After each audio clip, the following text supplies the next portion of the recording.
Hello guys, welcome to Indian Affairs. आज की news सुनने के बाद ये चीज़ आपको पूरी तरह से माननी पड़ेगी कि मोदी सरकार से अच्छा चाइना को कोई भी हैंडल नहीं कर सकता है, इवन अमेरिका भी नहीं। अमेरिका वो काम करने में फेल हो गया है जो हमारे प्राइम मिनिस्टर मोदी जी ने किया है। दरअसल न्यूज़ ही कुछ ऐसी निकल कर आ रही है। इस वीडियो में हम अलग अलग कई सारी न्यूज़ को डिस्कस करेंगे, इसलिए इस वीडियो को एंड तक देखिएगा। सबसे पहले हम रशिया और भारत की न्यूज़ के ऊपर बात करते हैं। आज 6 जुलाई है और एक दिन के बाद 8 जुलाई को प्रधानमंत्री मोदी रशिया के दौरे पर जा रहे हैं। लेकिन इस विजिट से 72 घंटों पहले ही रशिया ने भारत को एक बहुत ही बड़ी गुड न्यूज़ दी है। दरअसल न्यूज़ निकल कर आ रही है कि रशिया भारत के साथ मिलकर armour piercing tank rounds manufacture करेगा। आर्मर पियर्सिंग टैंक राउंड्स का मतलब है ऐसे गोले जो किसी भी टैंक को भेज सकते हो। आजकल के जो टैंक्स होते हैं उनको लैंडमाइंस, कामिकाजे ड्रोन्स और एनिमी अटैक से बचाने के लिए उनके ऊपर बाहर से एडवांस्ड आर्मर की एक एक्टिव प्रोटेक्शन सिस्टम की हैवी लेयर लगाई जाती है, जिसके चलते एक नॉर्मल राउंड इस लेयर को भेद नहीं पाता है। इसलिए रशिया ने खास तरह का एक armour piercing tank round develop किया है जो कि दुनिया के किसी भी टैंक के आर्मर को भेदकर टैंक के कवच के अंदर चले जाता है और वहां पर धमाका करके ये टैंक को पूरी तरह से नष्ट कर देता है। अब जो भारत के पास हजारों की संख्या में T-72 और T-90 टैंक्स हैं वो हमने रशिया से ही परचेज किए हैं।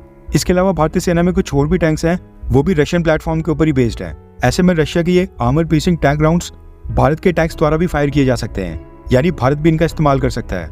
खुशी की बात यह है कि रशिया भी ये राउंड्स भारत के साथ मिलकर यानी मेड इन इंडिया के तहत भारत में मैन्युफैक्चर करने के लिए रेडी हो गया है। इसकी अनाउंसमेंट रशिया की स्टेट ओन्ड कंपनी रोसनेफ्ट ने खुद ही की है, जो इस राउंड को इस समय रशिया में मैन्युफैक्चर कर रही है। अब ये भारत के लिए बहुत ही बड़ी गुड न्यूज़ इसलिए भी है क्योंकि रशियन कंपनी एक जॉइंट वेंचर के तहत इनको भारत में मैन्युफैक्चर करेगी, जिसके चलते अब इसका काफी सारा रॉ मटेरियल भारत से प्रोक्योर किया जाएगा और खास बात यह है कि भारत के कई सारे लोगों को रोजगार भी मिलेगा। रशिया को यूक्रेन के साथ युद्ध में एमुनेशंस की भारी कमी महसूस हुई थी। ऐसे में ये भी पॉसिबल है कि ये armour piercing tank rounds Bharat से एक्सपोर्ट होकर रशिया को भी भेजे जाएं। खबर निकल कर आ रही है कि इस डील के सारे प्रोटोकॉल्स AK-203 राइफल्स वाली डील की तरह ही फॉलो होंगे, जो कि आज की डेट में उत्तर प्रदेश की अमेठी डिस्ट्रिक्ट में मैन्युफैक्चर हो रही हैं। और पॉसिबल है कि प्रधानमंत्री मोदी रशिया में व्लादिमीर पुतिन के साथ मीटिंग के दौरान इसको लेकर एक डील भी साइन कर लें। ऐसा नहीं है कि भारत इस तरह के आर्मर पियर्सिंग टैंक राउंड्स पहली बार यूज कर रहा है। DRDO ने भी सेम इसी कंसेप्ट के ऊपर एक आर्मर पियर्सिंग राउंड डेवलप किया है, जिसका नाम है fin stabilized armour piercing discarding sabot round. And moreover इस तरह की डिटेल स्पेसिफिकेशन पब्लिक डोमेन में कई बार बताई भी नहीं जाती है। मे बी DRDO और रोसनेफ्ट दोनों के आर्मर पियर्सिंग राउंड्स के स्पेसिफिकेशन में कुछ डिफरेंसेस हों, इसलिए भारत इनको प्रोक्योर कर रहा है और मेड इन इंडिया के तहत भारत में मैन्युफैक्चर कर रहा है।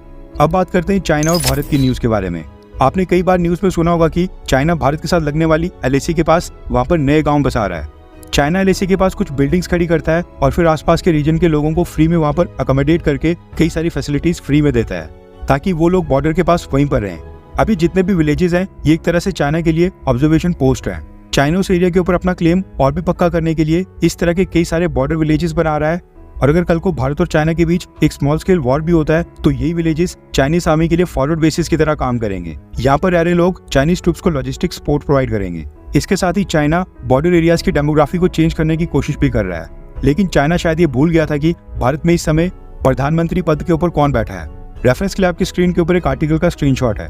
अभी तक भारत सरकार चाइना के साथ लगने वाली बॉर्डर के ऊपर कम्युनिकेशन लाइन बिछा रही थी, टनल्स और रोड का एक नेटवर्क तैयार कर रही थी, हेलीपैड्स और एयरस्ट्रिप्स बना रही थी। अब इन सब के बाद न्यूज निकल कर आ रही है कि भारत सरकार ने चाइना के साथ लगती LAC के पास अपने सभी गाँवों को अपग्रेड करने का फैसला किया है। LAC के पास वाले इन गाँवों के लिए वाइब्रेंट विलेजेस प्रोग्राम स्टार्ट किया गया है, जिसके लिए भारत सरकार ने 4,800 करोड़ रुपए का बजट भी एलोकेट कर लिया है। चाइना के साथ हमारी 5 स्टेट्स की बाउंड्री लगती है, जम्मू कश्मीर, हिमाचल प्रदेश, उत्तराखंड, सिक्किम और अरुणाचल प्रदेश। और न्यूज आ रही है कि पहले फेज में LAC के पास हिमाचल प्रदेश के 75 और उत्तराखंड के 51 गाँवों को अपग्रेड किया जा रहा है। उसके बाद सेकंड फेज में लद्दाख के 35, सिक्किम के 46 विलेजेस और सबसे ज्यादा अरुणाचल प्रदेश के 455 विलेजेस को अपग्रेड किया जाएगा और ये टोटल बनते हैं 662 विलेजेस। भारत सरकार का टारगेट है कि अगले 10 साल में LAC के पास 2,963 विलेजेस को अपग्रेड किया जाएगा, जिन्हें भारत सरकार ने आइडेंटिफाई भी कर लिया है। चाइना ने अभी तक LAC के पास 662 विलेजेस सेटअप कर लिए हैं। भारत LAC के पास वाले गांवों तक रोड कनेक्टिविटी के साथ साथ इंटरनेट, 24 घंटे इलेक्ट्रिसिटी, पूरे साल 12 महीने के लिए 365 days road connectivity, air connectivity और कई सारी फैसिलिटीज प्रोवाइड करेगा। इन सब गाँवों को आर्म फोर्सेस के साथ मिलकर आइडेंटिफाई किया गया है और इनको dual use security civilian architecture का हिस्सा माना जा रहा है। और अगर चाइना के साथ युद्ध वाली सिचुएशन पैदा होती है तो ये सारे गाँव और यहाँ के लोग उस युद्ध में मेजर रोल प्ले करेंगे। इससे पहले भारत ने चाइना के साथ डायरेक्ट फ्लाइट्स को स्टार्ट करने से इनकार कर दिया था और एक ये भी न्यूज निकल कर आ रही थी कि भारत तिब्बत रीजन के नामों को चेंज करके उनके हिंदी नामों की एक लिस्ट भी जारी कर सकता है। अब ये थी चाइना वाली न्यूज। अब एक और न्यूज निकल कर आ रही है भारत के जम्मू कश्मीर से। आपको याद होगा पिछले साल 2023 के फरवरी महीने में जम्मू कश्मीर की रियासी डिस्ट्रिक्ट में लिथियम रिजर्व्स की खोज हुई थी।